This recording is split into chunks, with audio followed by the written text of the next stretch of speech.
Hi, hello guys. So, ito na naman nga tayo. Tuturo ko sa inyo kung paano gumawa ng butter flavor ng polvoron. So, yun. Naglagay ako ng 1/2 kilo ng harina tapos pinuksan ko ng medium lang yung apoy niya. So, yan. Hinalo-halo ko guys.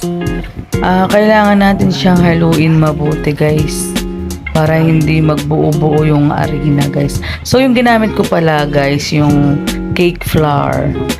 So depende po sa inyo kung anong harina po yung gagamitin nyo. So ako pag gumagamit po ako ng cake flour, yung ginagamit ko pong gatas is hindi po siya skimmed milk. Gumagamit po ako ng powdered milk.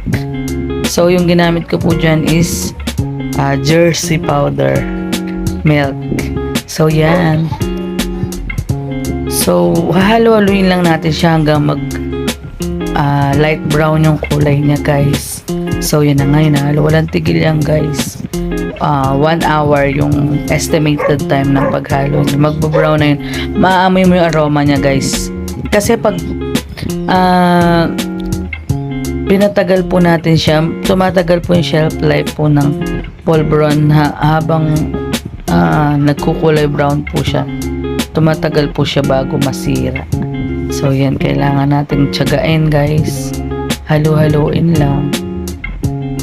Pag medyo brown na, so yun na yung sign na pwede na siya. So yun, nag-add din pala ako ng sugar guys. Ang measurement po niyan is 1.5 cup po ng white sugar. So yun, halu-haluin lang natin. Pinatay ko na pala yung kalan dyan guys. So yan, nahalo ko na po para po mixed yung pong ating dried ingredients.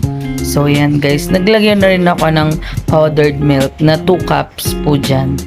So depende po sa inyo guys, kasi sa akin po, ayan po yung measurement ko. Nasa inyo naman po yan guys kung ano po yung gusto nyo lasa. Kung medyo matamis or maraming gatas guys, depende po sa inyo yan.